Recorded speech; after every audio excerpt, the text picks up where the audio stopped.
हिंदी विश्व शांति की भाषा है। लेखक साइजी माकीनो। साक्षात्कार हिंदी गद्य की एक लघु विधा है जिसमें किसी विशेष व्यक्ति से बातचीत करके उनसे संबंधित प्रश्न किए जाते हैं। प्रस्तुत पाठ भी रत्नावली कौशिक की हिंदी प्रेमी साइजी माकीनो से बातचीत पर आधारित है, जिसमें उनका हिंदी तथा हिंदुस्तान के प्रति अनन्य प्रेम प्रकट हुआ है। जापान में 11 फरवरी 1924 ईस्वी को जन्मे साइजी माकीनो 36 वर्ष की उम्र में एक बार भारत जो आए तो फिर यहीं के होकर रह गए। आए तो गांधी जी के सेवाग्राम में स्थित हिंदुस्तानी तालीमी संघ में पशु चिकित्सक के रूप में थे, पर हिंदुस्तान का ऐसा रंग चढ़ा कि फिर लौटने का मन ही नहीं हुआ। खादी क्या अपनाई, संपूर्ण चिंतन ही गांधीमय हो चला। आइए मिलते हैं महात्मा गांधी और रविंद्रनाथ टैगोर के इस अनन्य भक्त और हिंदी प्रेमी साइजी माकीनो से। प्रश्न: भारत आने के पीछे क्या विशेष उद्देश्य था? उत्तर: 1958 ईस्वी की बात है। मुझे फुजेई गुरुजी ने वर्धा स्थित सेवाग्राम में आने का आमंत्रण दिया। वे 1931 ईस्वी से गांधी जी के सहयोगी थे और सेवाग्राम में ही रहते थे। यहाँ एक पशु चिकित्सक की आवश्यकता थी। सोचा कुछ साल के लिए भारत चला जाता हूँ। आज 45 वर्ष होने चले हैं। अब तो भारत ही मेरा घर है। बाद में फुजेई गुरुजी ने ही मुझे रविंद्रनाथ टैगोर के पास शांति निकेतन भेजा। शांति निकेतन में गुरुदेव के साथ रहकर जीवन का अर्थ और सोच की धारा बदल गई। प्रश्न: हिंदी सीखने और पढ़ने का सिलसिला कैसे शुरू हुआ? उत्तर: अप्रैल 1958 ईस्वी में पंढरपुर सर्वोदय सम्मेलन के बाद विनोबा जी ने मुझसे कहा कि मैं सेवाग्राम लौटकर हिंदी सीखना प्रारंभ करूं, और मैंने हिंदी सीखना आरंभ कर दिया। उन दिनों सेवाग्राम के प्रेसिडेंट आर्य नायकम हुआ करते थे। उन्होंने आगरा के एक अच्छे हिंदी शिक्षक को मेरे पास भेजा। मुझ जैसे विदेशी के लिए हिंदी सीखना बहुत मुश्किल काम था। मुझे खराब उच्चारण के लिए बहुत डांट पड़ती थी, पर धीरे धीरे मैंने हिंदी बोलना और पढ़ना सीख लिया। मेरी पत्नी युकिको को, जिसे सेवाग्राम में सुजाता नाम दिया गया था, हिंदी सीखने के लिए वर्धा राष्ट्रभाषा प्रचार समिति में भेज दिया गया। 6 महीने तक हॉस्टल में रहकर हिंदी पढ़ती रही। शायद जापानियों में वही हिंदी की सर्वप्रथम छात्रा रही हैं। प्रश्न: सेवाग्राम में रहकर तो आप चरखा चलाना भी सीख गए होंगे? उत्तर: सेवाग्राम में गौशाला में इतना काम रहता था कि चरखे की तरफ ध्यान ही नहीं जाता था। आज मैं चरखे के महत्व को समझ सकता हूँ, बल्कि आज के युग में फिर से चरखे के प्रचार और प्रशिक्षण की आवश्यकता महसूस करता हूँ। प्रश्न: गुरुदेव टैगोर का साथ और शांति निकेतन का वातावरण आपको कैसा लगा?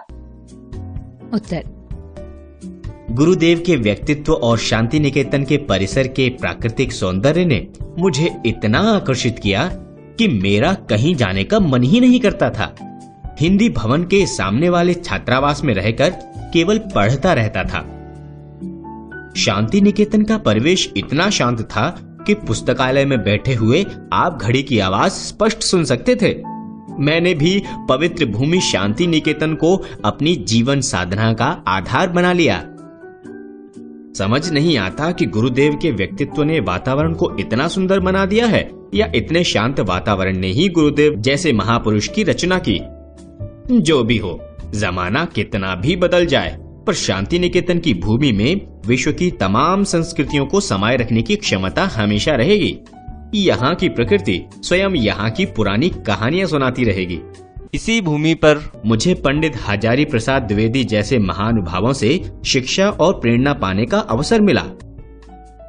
प्रश्न: ये बताइए कि आपकी हिंदी यात्रा की शुरुआत कैसे हुई? उत्तर: सच तो यह है कि हिंदी की कृपा से मेरा जीवन चल पड़ा, वरना रोजमर्रा की जरूरतें पूरी करना मुश्किल हो जाता। उन दिनों ग्वालियर में बिड़ला फैक्ट्री में जापानी तकनीक से एक फैक्ट्री लगाई गई। जापानी इंजीनियरों को हिंदी नहीं आती थी और फैक्ट्री में काम करने वाले भारतीयों को जापानी। मुझे बुलाया गया और एक दुभाषीय के रूप में मैंने 400 रुपए महीने पर काम करना शुरू कर दिया। यहाँ मैंने 4 साल काम किया और हिंदी में बहुत से लेख लिखे जो विभिन्न पत्र पत्रिकाओं में प्रकाशित हुए। प्रश्न, क्या जापानी और हिंदी साहित्य में कोई समानता है? उत्तर, दोनों का लोक साहित्य लगभग समान है। मणिपुर और राजस्थान की लोक कथाएं जापान की लोक कथाओं जैसी ही हैं। इसका कारण है कि जापान की संस्कृति चीन और भारत की मिश्रित संस्कृति है। मैं भारत को दादा और चीन को पिता मानता हूँ। हिंदी विश्व शांति की भाषा बने और मैं जीवन पर्यंत इससे जुड़ा रहूं, यह मेरी कामना है। प्रश्न, जापान में हिंदी की क्या स्थिति है? उत्तर, जापान में भारतीयों और हिंदी भाषा का बहुत अधिक सम्मान है। जापान की 2 नेशनल यूनिवर्सिटी ओसाका और टोक्यो में बीए और एमए स्तर पर हिंदी पढ़ाई जाती है। भारत के लिए यह गौरव का विषय होना चाहिए। यहाँ के लोग भी जापानी सीख रहे हैं। पहले यहाँ सिर्फ सर्टिफिकेट डिप्लोमा कोर्स था, अब बीए कोर्स भी है और हर साल बहुत लोग बीए की परीक्षा में बैठते हैं। मेरा यह मानना है कि भाषा देशों को भावना के स्तर पर जोड़ती है। जापानी में संस्कृत शब्द भरे पड़े हैं।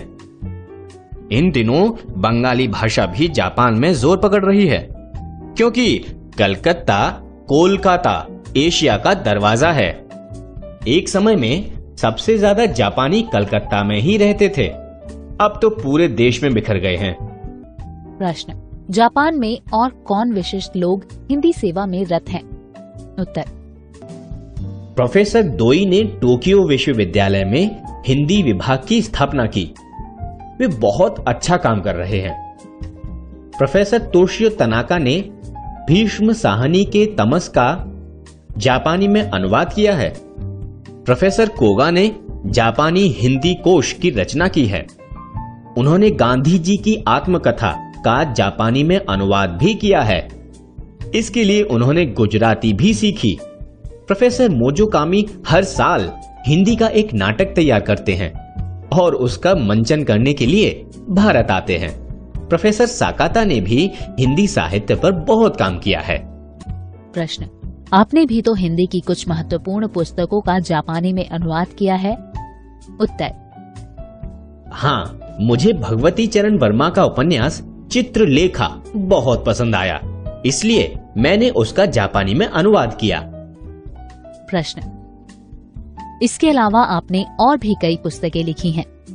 उत्तर, टैगोर और गांधी एक तुलनात्मक अध्ययन, जापानी आत्मा की खोज, भारत में 40 साल, पुनर्विचार और सिंहावलोकन जैसी कुछ पुस्तकें लिखी हैं। अभी एक पुस्तक की पांडुलिपि तैयार हुई है, भारतवर्ष में 45 साल मेरी हिंदी यात्रा। प्रश्न, आज की नई पीढ़ी जो पश्चिमी सभ्यता के पीछे भाग रही है, आप उनसे क्या कहना चाहेंगे? उत्तर, नई पीढ़ी अपनी सभ्यता संस्कृति से दूर होती जा रही है। यह बड़े दुख की बात है। अपने देश को आगे बढ़ाने के लिए अपनी भाषा और संस्कृति ही काम आती है। प्रश्न, लिखने पढ़ने के अतिरिक्त आपके और कौन से शौक हैं? उत्तर, मुझे जापानी बगीचा लगाना बहुत अधिक पसंद है। जहां जाता हूं फूल पत्ती और पेड़ों के साथ दोस्ती कर लेता हूं। जगह जगह पेड़ लगाता हूं। कुछ लोग जापानी फूल लगाने की कला भी सीखने आते हैं। प्रश्न, अंत में कोई ऐसी बात जो आप अपने पाठकों से कहना चाहेंगे? उत्तर, मुझे हमेशा इस बात का खेद रहता है कि जितना भारत माता का नमक खाया उतनी उसकी सेवा नहीं की। भारत बहुत बड़ा देश है, उसका दिल भी बहुत बड़ा है। दुनिया का कोई देश उसका मुकाबला नहीं कर सकता।